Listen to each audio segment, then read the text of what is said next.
Sujet, Marie-Ange Magne, sur la mission Médias, Livres et Industrie culturelle.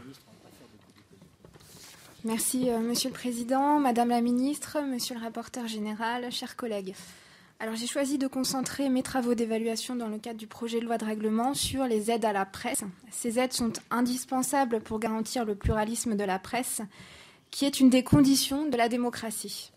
Dans un contexte de forte mutation du secteur de la presse, qui a l'obligation de s'adapter face aux changements induits par le développement du numérique, établir le bilan d'un dispositif nécessaire pour soutenir une presse indépendante et un accès élargi à l'information me paraît primordial. Une réflexion est par ailleurs menée en parallèle par M. Schwartz, à votre demande, Madame la Ministre, sur l'avenir de notre système de distribution, avec une réforme envisagée du cadre juridique issu de la loi Bichet du 2 avril 1947. Les aides directes à la presse représentent 108,3 millions d'euros en autorisation d'engagement et 101,2 millions d'euros en crédit de paiement consommés en 2017. Elles sont regroupées au sein de l'action numéro 2 à la presse du programme 180 Presse et médias. Ces aides directes décomposées en 3 grandes familles. La première est celle des aides à la diffusion, dont fait partie l'aide au portage, qui représente 47,7 millions d'euros consommés en 2017.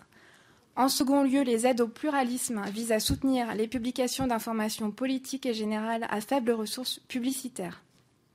Les crédits consommés en 2017 ont représenté 17,3 millions d'euros. Enfin, les aides à la modernisation ont représenté 43,3 millions d'euros en autorisation d'engagement et 36 millions d'euros en crédit de paiement.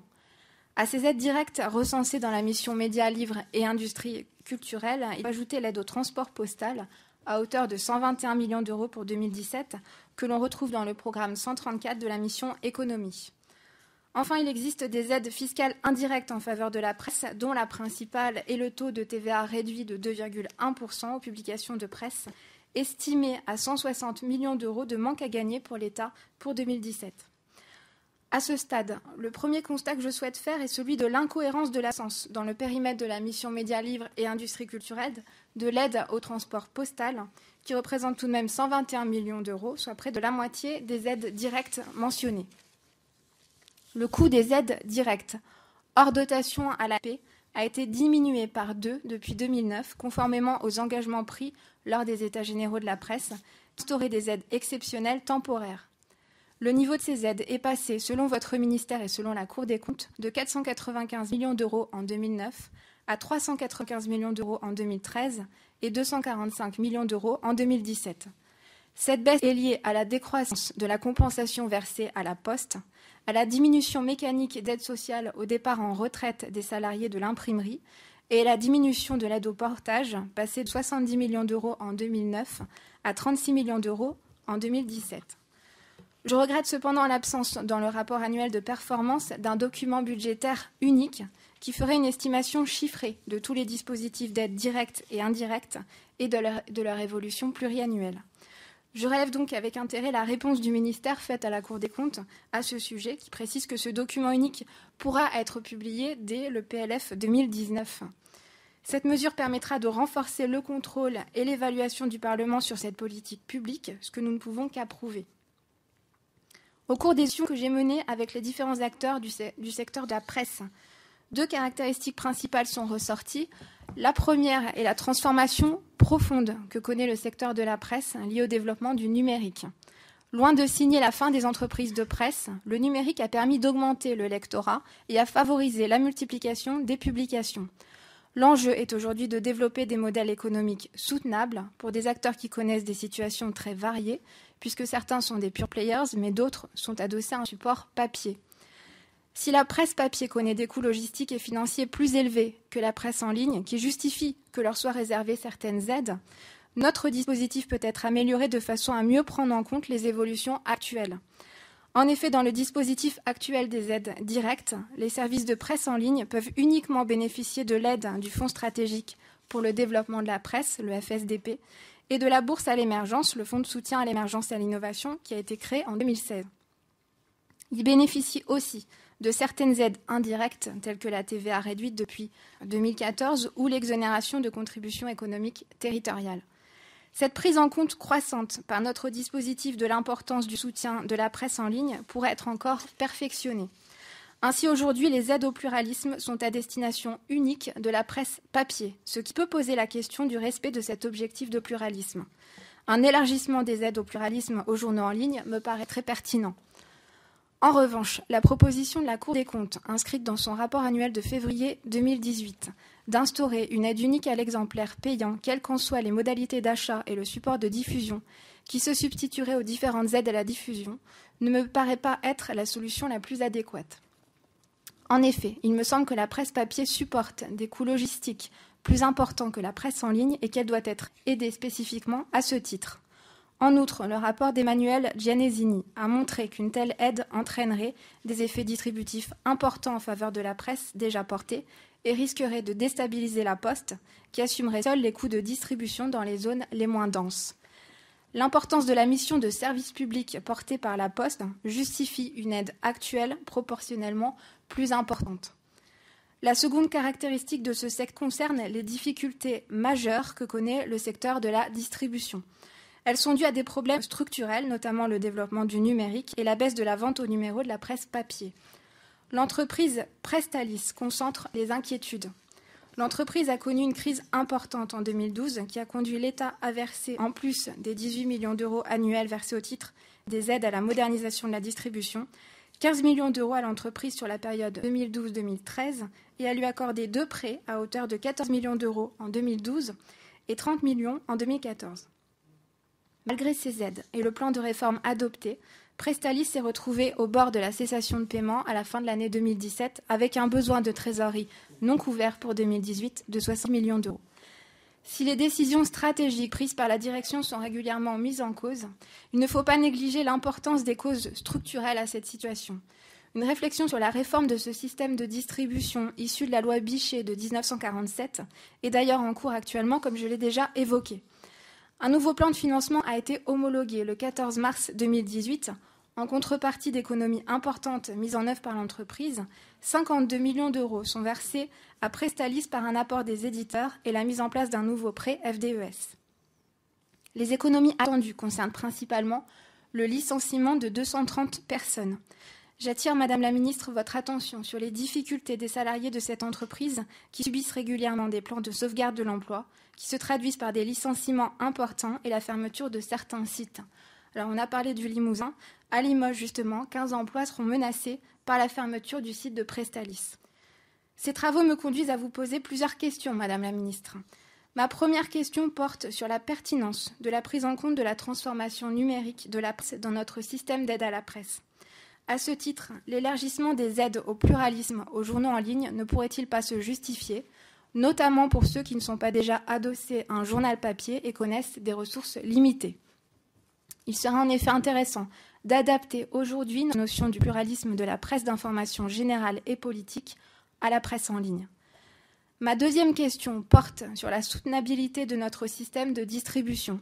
Si j'espère que la situation de Prestalis s'améliore grâce au nouveau plan de sauvegarde homologué en mars dernier, je m'interroge sur les difficultés récurrentes et structurelles de l'entreprise.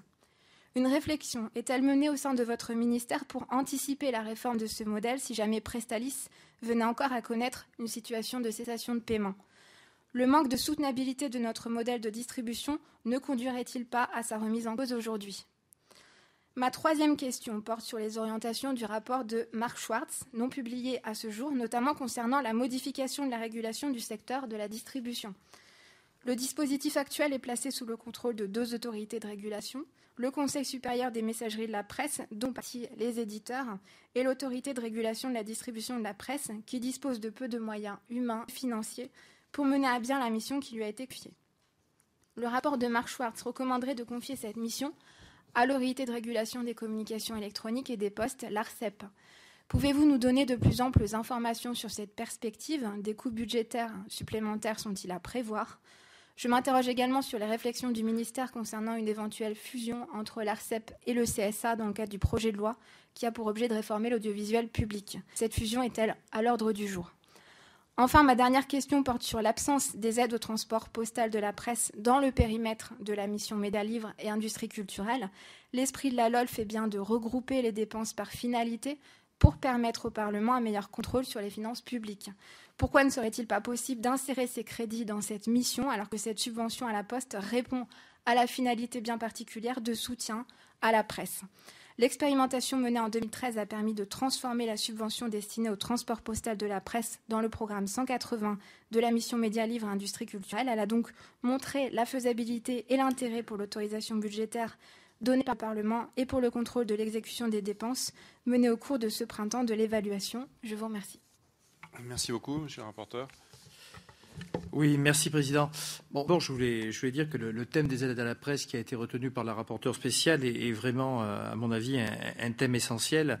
Et d'abord, je souhaiterais vraiment savoir, Madame la Ministre, là encore, quels sont les indicateurs qui sont concrètement utilisés par le ministère pour évaluer l'efficacité de ces aides, et qu'elles soient d'ailleurs budgétaires ou qu'elles soient fiscales, sur la viabilité économique de ce secteur. Deuxième remarque, la Cour des comptes, dans sa note d'exécution budgétaire, recommande d'inclure, je lis, dans un seul et même document budgétaire, une évaluation des transferts réalisés au bénéfice du secteur par l'ensemble des dispositions qui constituent des aides directes ou indirectes à la presse ou au pluralisme. Afin de faciliter l'évaluation globale de la pertinence de l'ensemble de ces dispositifs, Madame la Ministre, j'aimerais savoir si vous envisagez effectivement de regrouper au sein d'un même document la présentation de l'ensemble des aides à la presse écrites.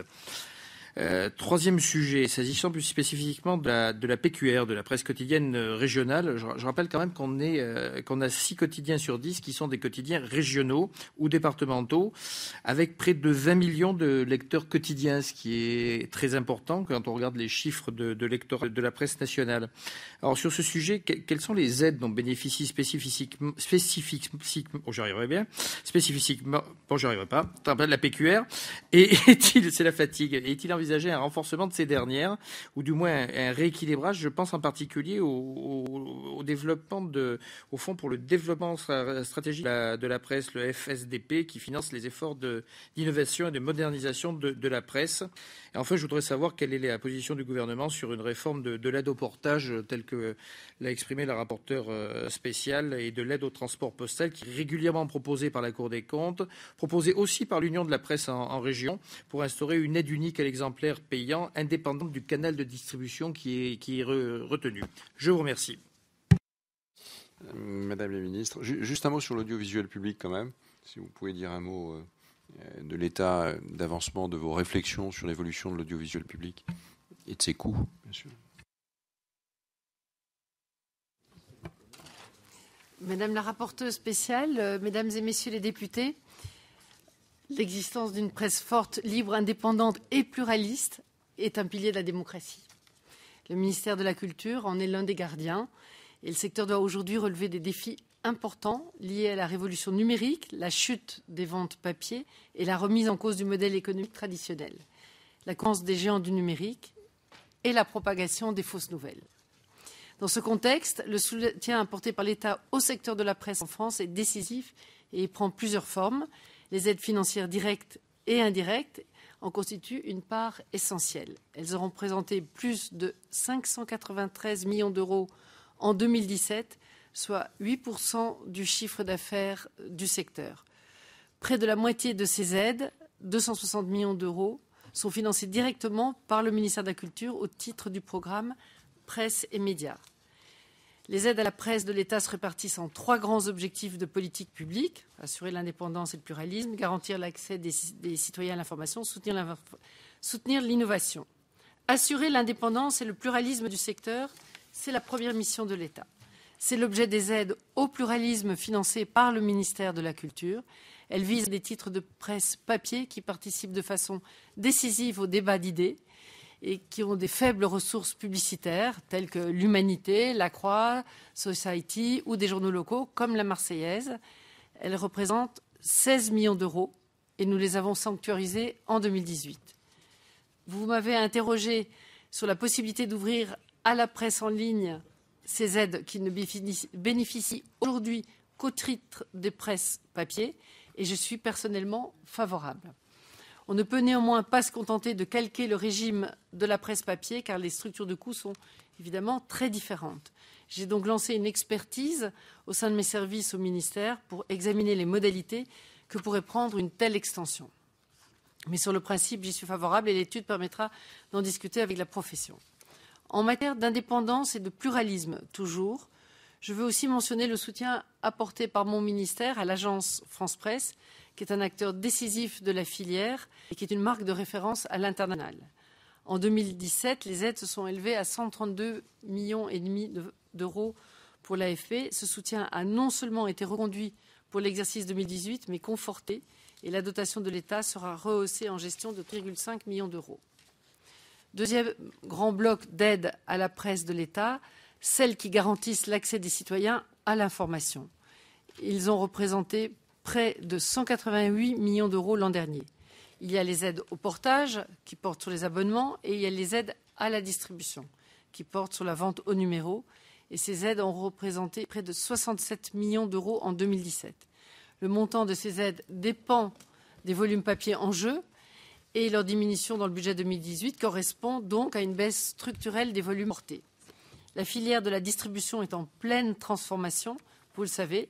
La vente au numéro a chuté de 50% en 10 ans.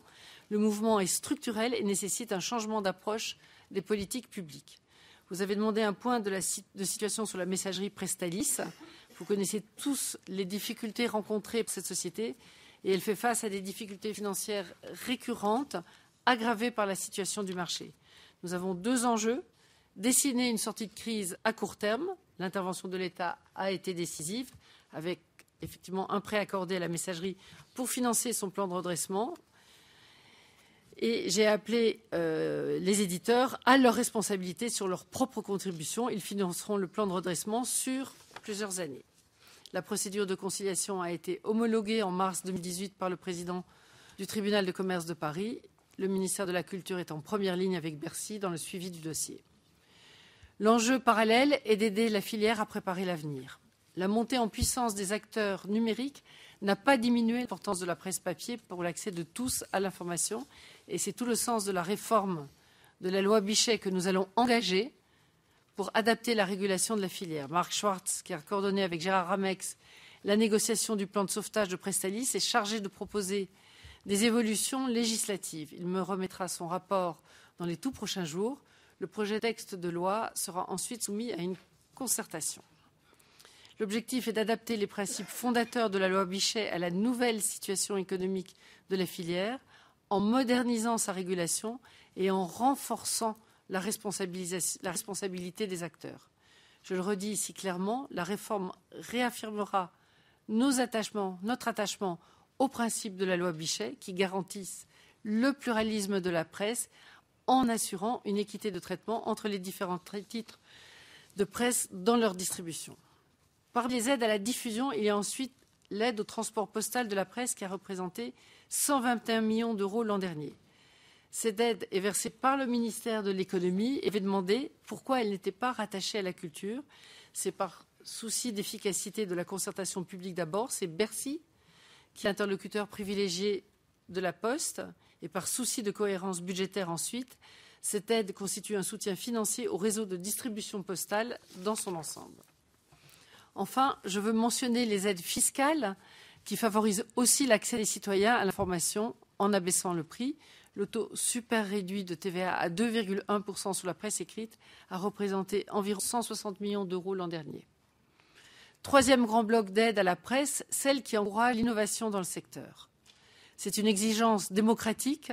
Nous devons suivre les usages des citoyens et renforcer l'activité des supports d'information à l'égard des jeunes notamment. Nos aides à l'innovation sont concentrées dans 3 dispositifs mis en place récemment.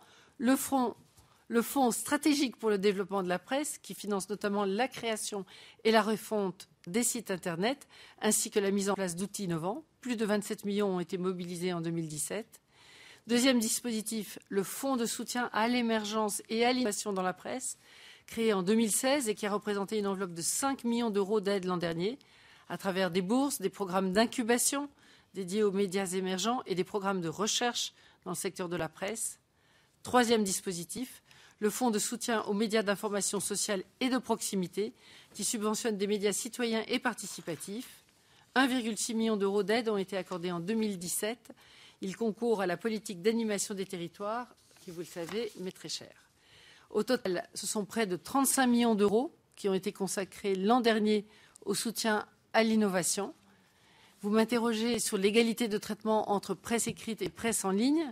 Et les 3 dispositifs que je viens de citer sont ouverts à tous et dans les faits, ils bénéficient largement à des acteurs de la presse en ligne, que ce soit des pure players ou des versions numériques de journaux papier. La presse en ligne représente notamment 2/3 des crédits accordés au titre du Fonds stratégique pour le développement de la presse et 80% des bourses de soutien aux médias émergents. Je rappelle par ailleurs que depuis 2014, la presse en ligne bénéficie du même taux de TVA super réduit de 2,1% que la presse papier en France et que nous nous battons pour que cet alignement soit intégré au niveau européen. Plus largement, vous m'avez interrogé sur la place accordée à la presse en ligne au sein de nos modèles d'aide et sur la possibilité de faire davantage. Je vous le redis, j'y suis favorable. Les dispositifs de soutien à l'innovation ont été reconduits en 2018. Madame la rapporteure, mesdames et messieurs les députés, les aides à la presse ont représenté plus d'un demi-milliard d'euros en 2017, je l'ai dit. À l'exception des aides à la distribution pour les raisons structurelles que j'évoquais, elles ont été reconduites en 2018. Elles sont décisives pour le pluralisme et la santé économique de l'ensemble de la filière. Je voudrais rappeler pour conclure qu'elles s'inscrivent dans une politique plus large de soutien au secteur. Les aides ne sont pas les seuls outils. Il y a 2 autres piliers, la régulation et l'éducation.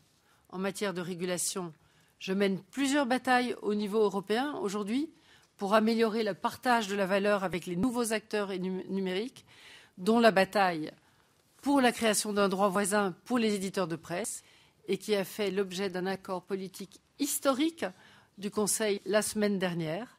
Il faut désormais nous battre au Parlement pour obtenir enfin sa création qui va permettre de bâtir un nouveau modèle économique pour la presse. Et autre pilier de notre action, l'éducation. Défendre la presse de demain, c'est mener la guerre aux fausses informations en formant les jeunes dès aujourd'hui.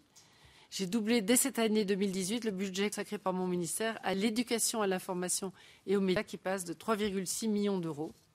Ces initiatives font aussi partie de l'arsenal de l'État de soutien à la presse, dont les aides directes et indirectes restent évidemment une pièce maîtresse. Je vous remercie. Merci Madame la Ministre. Un mot sur l'audiovisuel ou pas ?